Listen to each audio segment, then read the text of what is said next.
Voilà. Donc nous remercions déjà le Seigneur pour cette première partie. Merci à Joanne et merci au groupe de louanges pour ce merveilleux moment.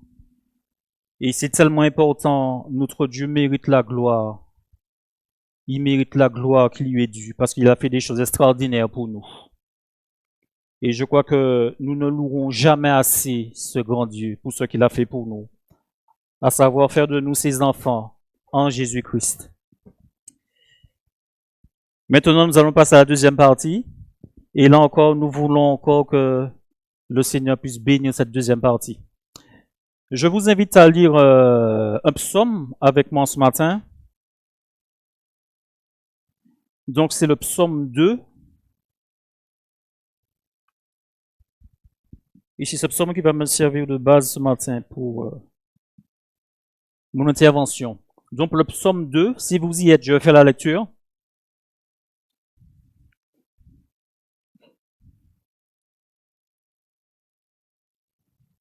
Le psaume 2. Alors, je fais la lecture. Pourquoi ce tumulte parmi les nations, ces vaines pensées parmi les peuples? Pourquoi les rois de la terre se soulèvent-ils et les princes se liguent-ils avec eux contre l'Éternel et contre son oint? Brisons leurs liens, délivrons-nous de leurs chaînes. Celui qui siège dans les cieux rit, le Seigneur se moque d'eux. Puis il leur parle dans sa colère. Il les épouvante dans sa fureur. C'est moi qui ai oint mon roi sur Sion, ma montagne sainte. Je publierai le décret. L'Éternel m'a dit, tu es mon fils, je t'ai engendré aujourd'hui. Demande-moi et je te donnerai les nations pour héritage, les extrémités de la terre pour possession. Tu les briseras avec une verge de fer, tu les briseras comme le vase d'un potier. Et maintenant, roi, conduisez-vous avec sagesse, juge de la terre, recevez instruction. Servez l'Éternel avec crainte et réjouissez-vous avec tremblement. Baisez le Fils de peur qu'il ne s'irrite et que vous ne périssiez dans votre voie. Car sa colère est prompte à s'enflammer. Heureux tous ceux qui se confient en lui. Amen. Prions encore. Seigneur, nous voulons te dire merci. Merci déjà pour cette première partie. Ton nom a été glorifié en ce lieu. Ton nom a été honoré en ce lieu. Et tu mérites la gloire, tu mérites l'honneur, Seigneur. Merci, Seigneur, parce que Jésus-Christ demeure la lumière du monde. Merci pour cette première partie. Merci pour ton serviteur. Merci pour le groupe de louanges. Merci pour les musiciens. Seigneur, nous voulons te présenter cette deuxième partie. Là aussi, nous avons besoin de toi. Nous sommes venus ici en ce matin pour être encouragés par toi. Alors, nous réclamons vraiment ta présence. Nous réclamons ton Saint-Esprit afin de nous encourager encore ce matin. Je veux être un instrument entre tes mains, Seigneur. Alors, utilise-moi pour nous encourager ce matin. Et une seule chose que nous voulons que le nom de Jésus soit glorifié. Nous voulons rendre témoignage à la vérité, afin qu'en tout temps, notre Dieu soit magnifié, exalté, glorifié, dès maintenant et pour l'éternité. Amen. J'ai donné comme titre à mon intervention ce matin, un monde en révolte contre Dieu. Nous vivons dans un monde qui ne veut pas de Dieu et qui est en pleine rébellion contre lui.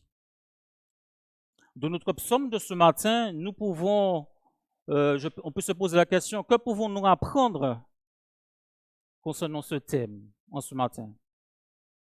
Notre texte dépeint bien cette violence de l'homme contre Dieu et surtout contre son oint. Il nous démontre aussi l'intervention triomphante de Dieu qui place son oint sur le trône. Et il nous interpelle aussi sur notre responsabilité. Un premier point, rébellion de l'homme contre Dieu. Je vais reprendre les 3 premiers versets qui nous disent « Pourquoi ce tumulte parmi les nations, ces vaines pensées parmi les peuples, pourquoi les rois de la terre se soulèvent-ils et les princes se liguent-ils avec eux contre l'Éternel et contre son oint? Brisons leurs liens, délivrons-nous de leurs chaînes. Le terme nation dans ce psaume nous renvoie au mot païen. Que veut dire païen? Païen, ça veut dire tous ceux qui n'ont pas fait la paix avec Jésus-Christ en fin de compte. C'est ceux qui ne connaissent pas Dieu. Que ce soit dans le monde, tous ceux qui ne connaissent pas Dieu, qui n'ont pas fait cette paix avec Jésus-Christ, ils sont considérés dans la Bible comme des païens. Tandis que les peuples, dans notre psaume, nous parlent des tribus d'Israël. Alors, donc, nous voyons que les dirigeants des nations et des peuples se mettent ensemble pour conspirer contre Dieu. Le verset 2 nous dit « Pourquoi les rois de la terre se soulèvent-ils et les princes se liguent-ils avec eux contre l'Éternel et contre son oint ?» Alors nous voyons qu'il y a une hostilité contre le Seigneur et contre son oint. Le mot oint, j'ai vu que oint se dit en hébreu Messie et en grec se dit Christ. Alors, cela nous démontre qu'en fin de compte, toute cette haine est surtout contre Jésus. Et que les païens, comme les Juifs, se sont mis ensemble pour lutter contre le Seigneur. Malheureusement, dans notre monde, nous nous rendons compte que ce monde est sous l'influence du diable.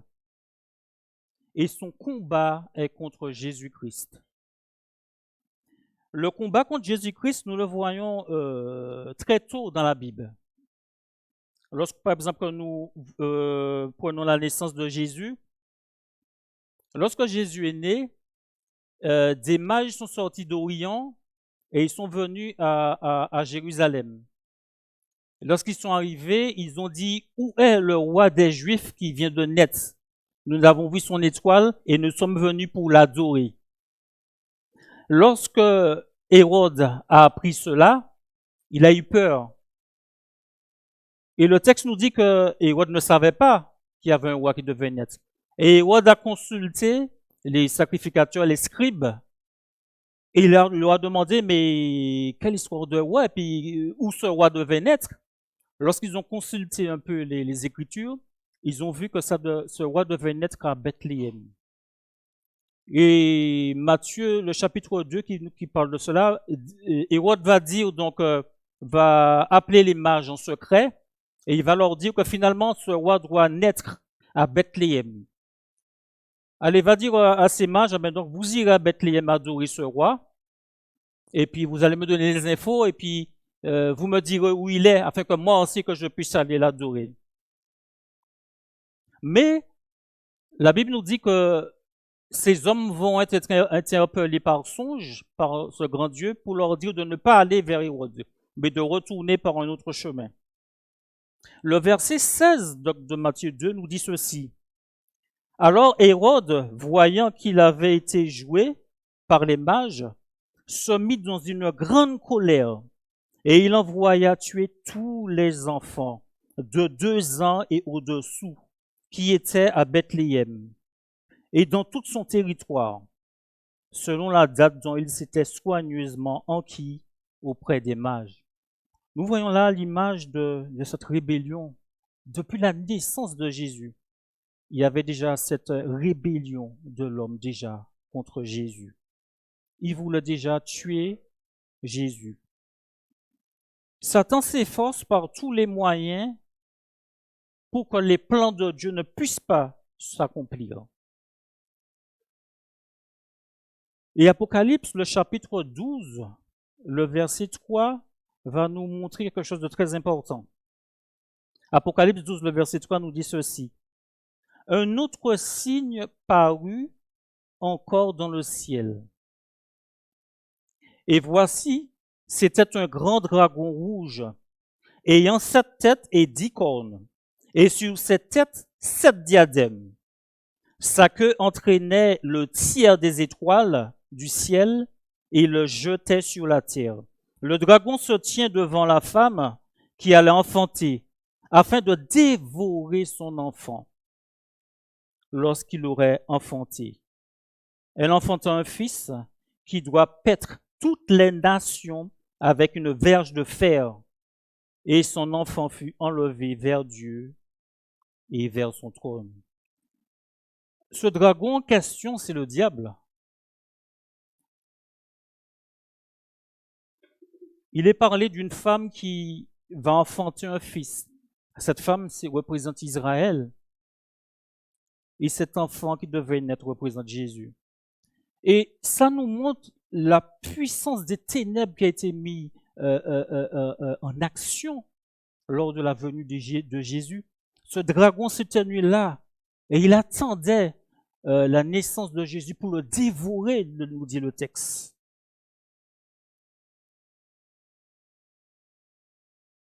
Ça, c'est la naissance de Jésus. Nous voyons déjà comment ça était dans l'ombre. Et il attendait déjà pour détruire Jésus-Christ. Donc, cette haine qu'a notre monde pour Dieu vient du diable en fin de compte. Depuis la création, il possède déjà cette haine. L'homme est tombé dans le péché, c'est à cause du diable qui a séduit Adam et Ève et qui a entraîné le péché dans le monde. Depuis là, nous voyons déjà la haine du diable pour Dieu. Donc, cette haine qu'a notre monde pour Dieu vient du diable. Depuis la création, il possédait déjà cette haine et cette haine se poursuit jusqu'à aujourd'hui. La haine du diable pour Jésus se poursuit jusqu'à aujourd'hui. Mais la Bible nous fait comprendre, mais que le diable soit actif ou pas, les plans de Dieu s'accompliront. Et les plans de Dieu s'accompliront toujours. Nous l'avons vu avec la naissance de Jésus, ce dragon qui était là tapis dans l'ombre et qui attendait la naissance de Jésus pour le dévorer. Mais notre texte nous dit que notre Seigneur a été enlevé. Dieu le Père a pris soin de Jésus-Christ. Donc, la rébellion de l'homme contre Dieu, elle est visible tant au niveau des nations, qu'au niveau du peuple. Donc, tant au niveau d'Israël, qui s'est mis en accord avec les païens pour pouvoir détruire Jésus. La rébellion des hommes contre Dieu se voit aussi lorsqu'ils veulent briser les liens et les chaînes qui les rattachent à Dieu. Le verset 3 nous dit, « Brisons leurs liens, délivrons-nous de leurs chaînes. » Plus on avance dans ce temps,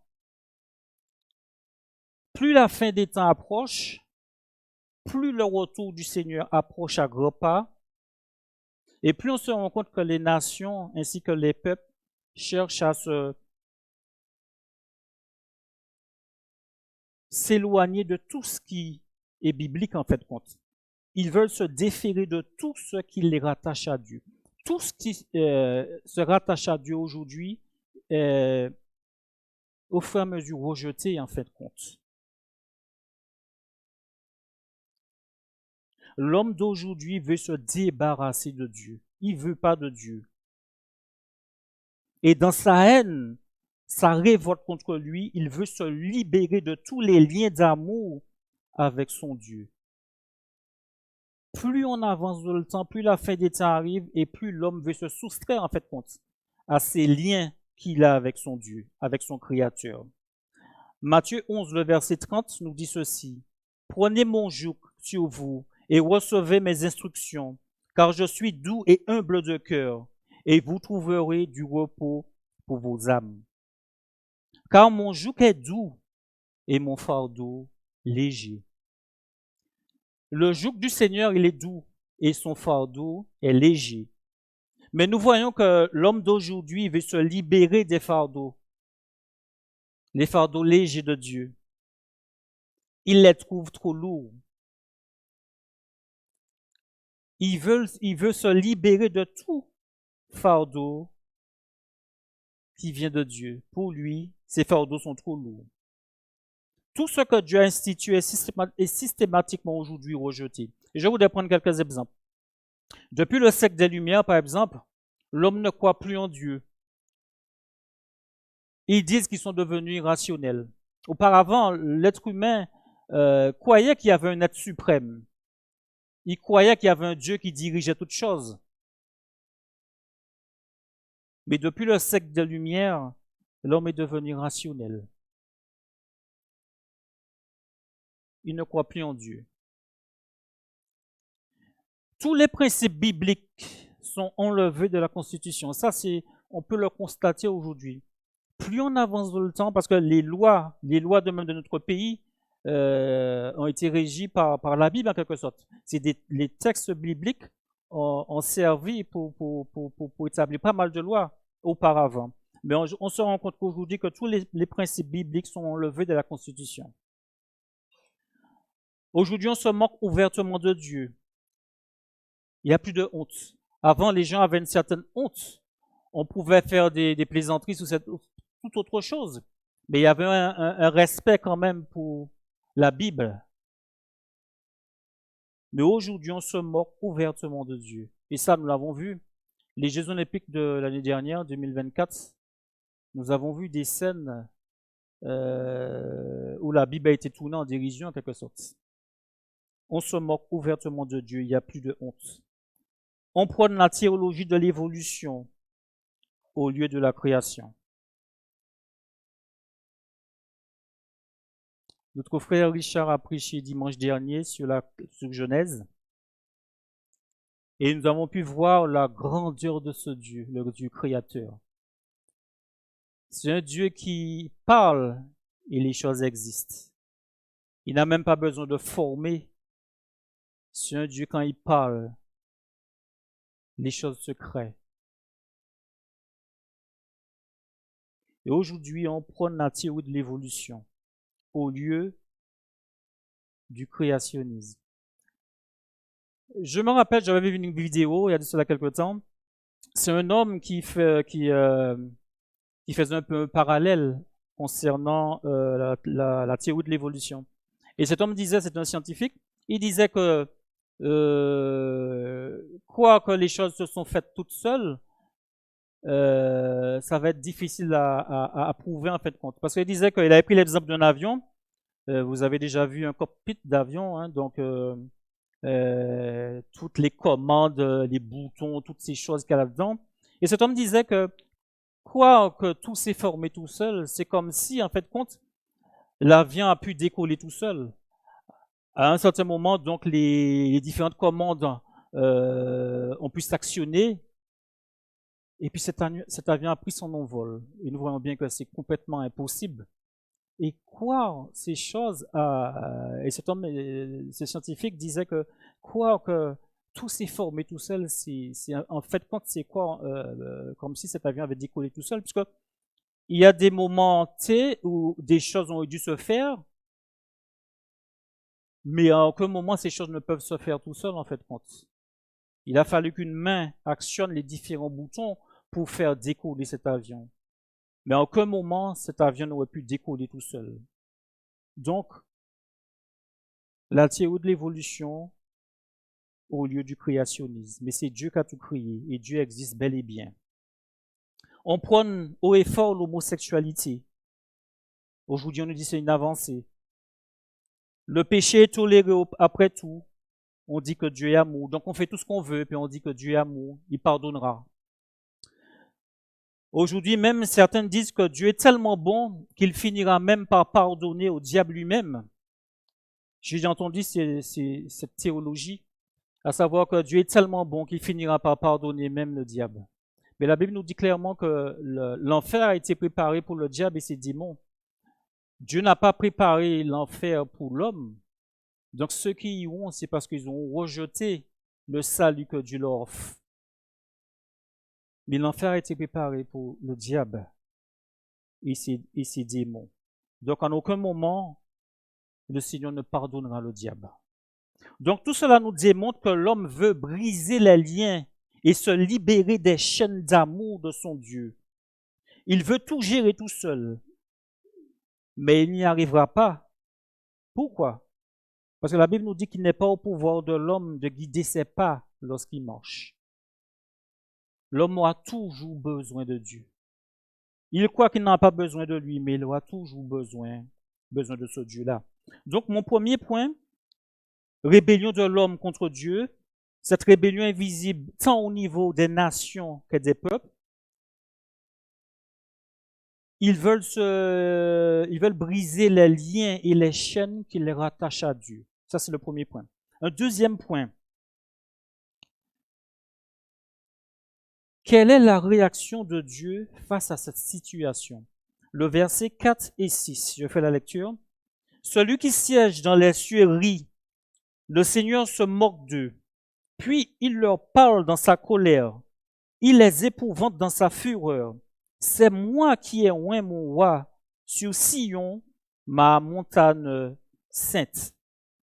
Donc, quelle est la réaction de Dieu face à cette situation? La Bible nous dit que Dieu rit. Quelle est la réaction de Dieu? La Bible nous dit que Dieu rit. En fait, compte, face à la folie humaine, Dieu rit en fait compte. Quelle aberration de vouloir lutter contre Dieu. Quelle aberration de le rejeter, de ne pas vouloir de son aide, de rejeter son salut, de rejeter son amour. Face à la folie humaine, Dieu rit. Donc tous les efforts que l'homme fournira pour éliminer Dieu, pour se débarrasser de lui, sont vains en fin de compte. Notre Dieu aura toujours le dernier mot. Parce qu'il est grand et que sa parole s'accomplira en fin de compte. Notre Dieu est puissant et il est au-dessus de l'homme. Nous l'avons chanté ce matin, la puissance de ce Dieu-là. Dieu est puissant. Le psaume 97, le verset 9 nous dit ceci. Car toi, Éternel, tu es le roi très haut sur toute la terre. Tu es souverainement élevé et au-dessus de tous les dieux. Car toi, Éternel, tu es le Dieu très haut et sur toute la terre. Tu es souverainement élevé et au-dessus de tous les dieux. Donc Dieu au-dessus. Quand Dieu voit que la folie humaine, en fait, compte, l'homme ose lutter avec lui. Ils veulent briser les chaînes. Ils veulent se soustraire à ce Dieu-là. Ils veulent se débarrasser de lui. Eh bien, Dieu rit. Il rit parce que c'est de la folie, en fait, compte. Après tout ce que ce grand Dieu a fait pour eux, mais ils veulent se débarrasser de lui. Le psaume 62, le verset 10, nous dit ceci. Oui, vanité les fils de l'homme, mensonge les fils de l'homme. Dans une balance, ils montreraient tous ensemble plus légers qu'un souffle. En fait, on se rend compte que tous ensemble, tous les hommes ensemble, ils sont légers, plus légers qu'un souffle.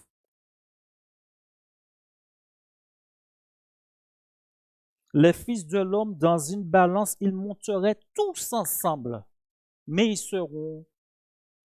seraient plus légers qu'un souffle. L'homme ne fait pas le poids devant Dieu. Dieu peut se permettre de rire tellement nous sommes petits. Alors souvent, nous avons les hommes qui ont Dieu élevé en dignité, les hommes d'État. Alors souvent parce que ils ont une fonction, ils sont chefs d'État, on se pavane, on croit qu'on est puissant, mais la Bible nous fait comprendre aussi que tout ce qu'on dit pour sa responsabilité, c'est Dieu qui le permet aussi. Même là, c'est Dieu qui le permet. Mais nous sommes petits. Nous sommes tellement petits et tellement faibles. Et nous devons reconnaître notre petitesse et donner à ce grand Dieu-là la force, la gloire qui lui revient. Mais notre texte ensuite change de tempo, on va dire. Le verset 5 nous dit, « Puis il leur parle dans sa colère, il les épouvante dans sa fureur, pardon. Autant on a vu le verset 4 disait celui qui siège dans les cieux rit, le Seigneur se moque d'eux, mais après au verset 5, puis il leur parle dans sa colère. Ça sous-entend que Dieu ne va pas sourire tout le temps, en fin de compte. Puis il leur parle dans sa colère, il les épouvante dans sa fureur. Cela sous-entend que notre Seigneur ne gardera pas toujours son sourire. Pour l'instant, c'est le temps de la patience, c'est le temps de la grâce, il sourit. Mais je crois qu'il arrivera un moment aussi qu'il ne sourira plus. Et ce sera le moment de sa colère. C'est pour ça que la parole de Dieu nous dit qu'aujourd'hui, si vous entendez ma voix, n'endurcissez pas votre cœur. David est appelé un homme selon le cœur de Dieu. David a dit que c'est une chose terrible que de tomber entre les mains du Dieu vivant. Et la Bible nous fait comprendre que vaut mieux avoir Dieu comme sauveur plutôt que de l'avoir comme juge. Parce que c'est quelque chose de terrible que de tomber entre les mains du Dieu vivant. Si vous en doutez, je vais lire un texte avec vous, qui se trouve dans Apocalypse 6, à partir du verset 15. Ça, c'est quelque chose qui va se passer à la fin des temps. Apocalypse 6, le verset 15, à partir du verset 15, nous dit ceci. Les rois de la terre, les grands, les chefs militaires, les riches, les puissants, tous les esclaves et les hommes libres se cachèrent dans les cavernes et dans les rochers des montagnes. Ils disaient aux montagnes et aux rochers, tombez sur nous et cachez-nous devant la face de celui qui est assis sur le trône et devant la colère de l'agneau. Car le grand jour de sa colère est venu, et qui peut subsister? Ce verset nous montre qu'à un moment, Dieu ne rigolera plus. Pour l'instant, c'est encore le temps de la grâce. Mais lorsque nous lisons ce texte-là, c'est effroyable en fait compte. C'est effrayant. Oui, il arrive un moment que la colère de Dieu va se répandre.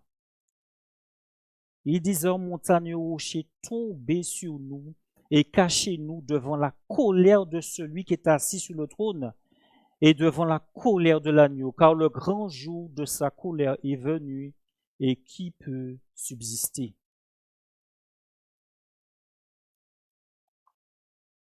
Quelle est la réaction de Dieu face à cette situation? La Bible nous dit que Dieu rit. Le verset 6 nous dit, « C'est moi qui ai oint mon roi sur Sion, ma montagne sainte. » Donc, quelle est la réaction de Dieu face à cette situation? Aussi, Dieu proclame que Jésus est roi. Dieu proclame que Jésus est roi.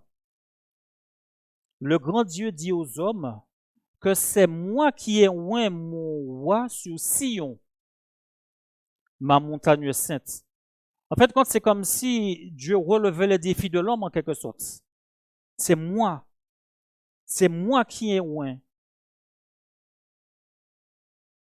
mon roi sur Sion, ma montagne sainte.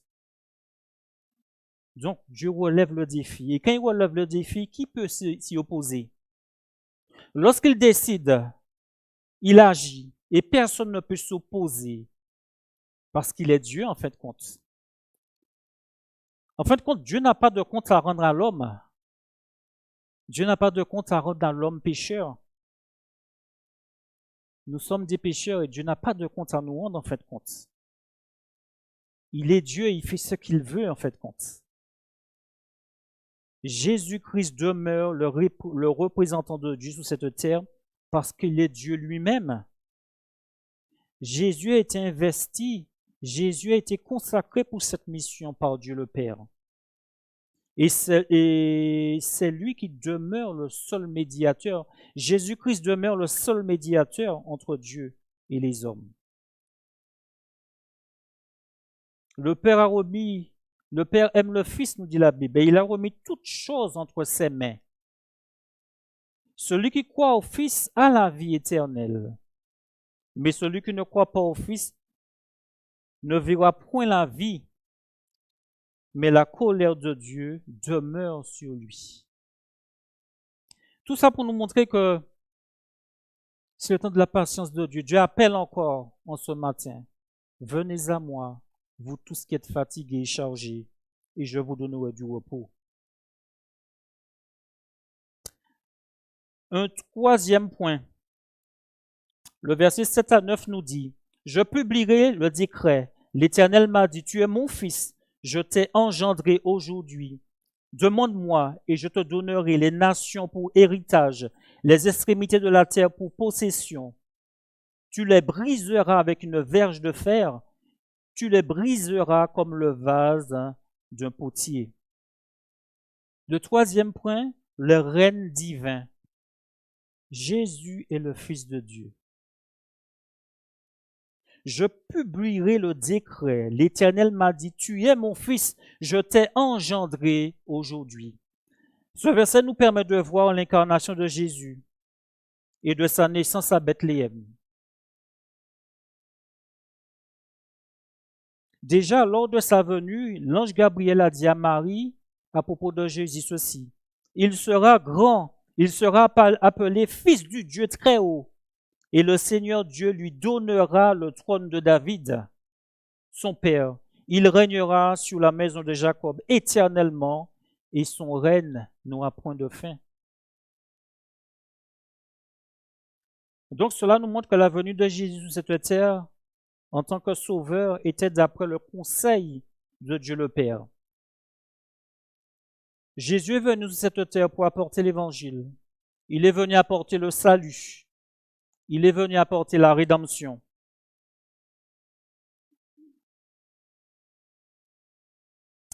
La Bible nous dit qu'un jour, Jésus-Christ va revenir chercher son Église.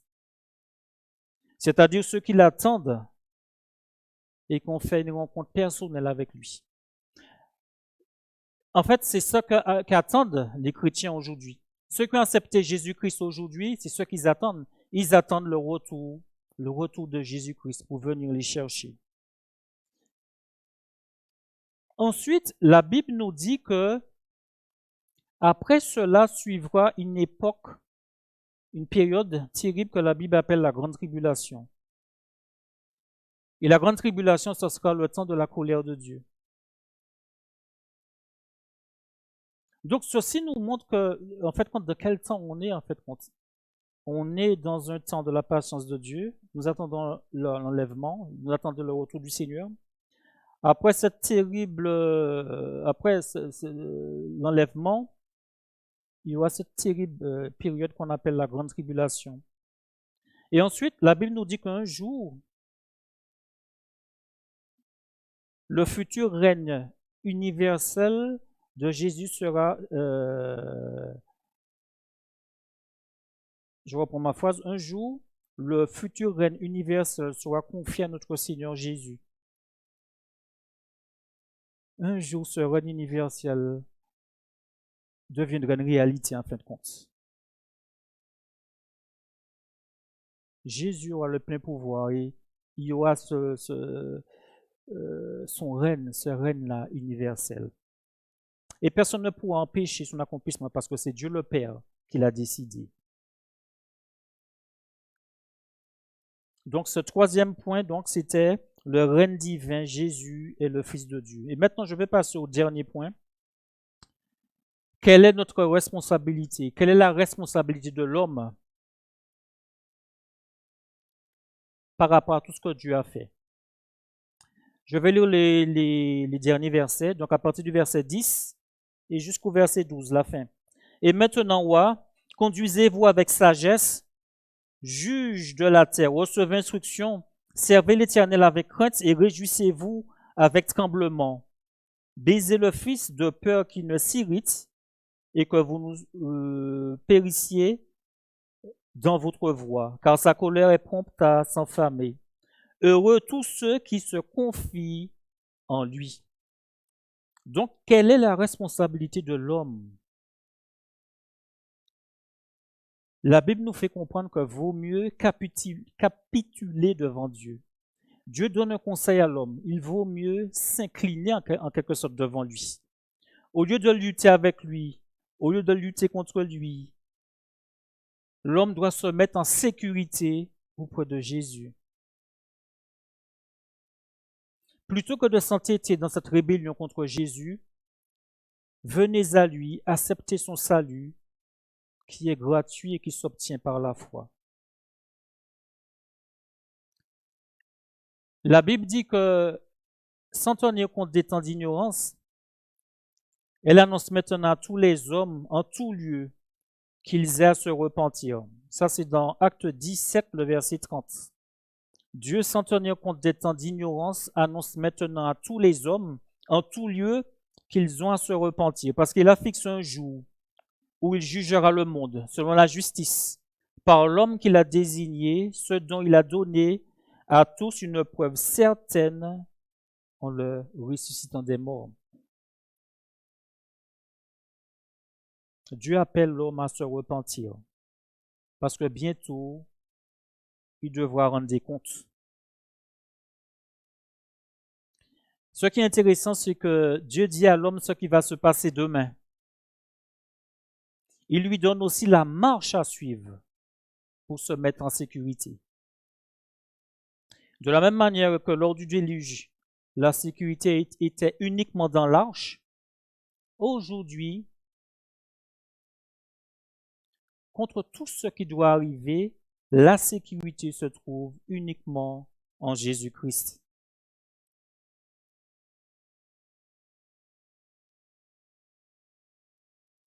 Notre texte nous dit, le verset 10, « Conduisez-vous avec sagesse ».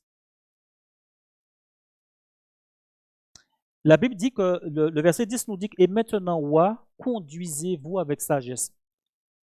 Il s'adresse au roi parce que le roi est censé être un exemple pour le peuple. Nous voyons aujourd'hui souvent les grands, les représentants, ceux qui sont à la tête, les chefs d'État, ceux qui dirigent les pays ne sont pas des exemples pour le peuple la plupart du temps. Mais Dieu dit maintenant, ouais, conduisez-vous avec sagesse. Et ça, c'est valable aussi pour l'homme. L'homme d'aujourd'hui, il doit se conduire avec sagesse. Ça veut dire quoi, se conduire avec sagesse? C'est se conduire en prenant pour modèle Jésus-Christ, en fin de compte. Parce que Jésus demeure le standard de la sagesse. Le texte nous dit aussi, recevez l'instruction. L'instruction de Dieu, l'instruction de la Bible. Servez l'Éternel. Le verset 12 nous dit, baisez le Fils de peur qu'il ne s'irrite. Alors, dans l'ancien temps, il y avait une pratique qui voulait qu'un roi devait baiser le pied du roi vainqueur. Et lorsqu'il faisait ça, c'était pour lui montrer sa soumission et son allégeance. Donc, quand Dieu dit baiser le Fils, ça veut dire que l'homme doit reconnaître en quelque sorte que, voilà, il doit s'incliner devant Jésus, en fait, compte. Il doit se soumettre à Jésus-Christ et lui montrer son allégeance à ce grand roi.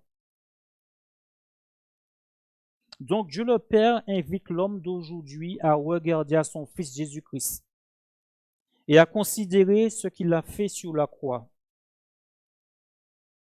Sur la croix, Jésus a écrasé la tête du serpent. Il a vaincu le diable. Sur la croix, il est mort pour payer le prix du péché afin que l'homme soit libre. C'est ce que Jésus a fait sur la croix.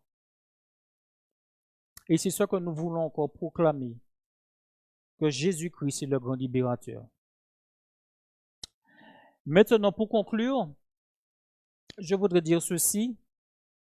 Le combat des nations contre Dieu arrivera à son point culminant à la bataille d'Armageddon.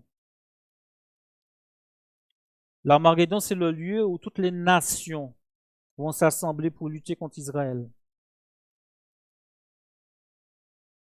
La Bible nous parle de ça. Zacharie aussi nous parle de ça. Mais la Bible nous dit que Dieu lui-même défendra son peuple. Tout cela nous montre que toute personne qui s'obstine dans sa rébellion contre Dieu sera vouée à l'échec en fin de compte. Nous voyons que les nations, les peuples se sont mis ensemble pour lutter contre Dieu, mais ils n'ont pas gain de cause en fin de compte. Ce grand Dieu aura toujours la primauté en fin de compte. Toute personne qui s'obstine dans sa rébellion contre Dieu sera tôt ou tard vaincue en fin de compte. Notre psaume se termine en disant « Heureux tous ceux qui se confient en lui ». Heureux tous ceux qui se confient en lui. Donc, en ce matin, nous qui nous confions en notre Dieu, que nous puissions continuer à le faire, continuer à nous confier en ce grand Dieu. Ceux qui n'ont pas encore fait ce pas, ils sont invités encore à le faire pendant que la porte de la grâce est ouverte. Venez à moi, vous tous qui êtes fatigués et chargés, dit le Seigneur, parce que les jours sont mauvais et malheureusement les choses ne vont pas s'améliorer. Mais la parole de Dieu demeure actuelle. La porte de la grâce est encore ouverte et Dieu a encore appel en ce matin. Heureux tous ceux qui se confient en lui. Confiez-vous en votre Seigneur Jésus-Christ. Amen. Je vais prier. Seigneur, nous voulons te dire encore merci. Merci pour ta grâce. Merci, mon Dieu, parce que tu nous as aimés d'un amour infini.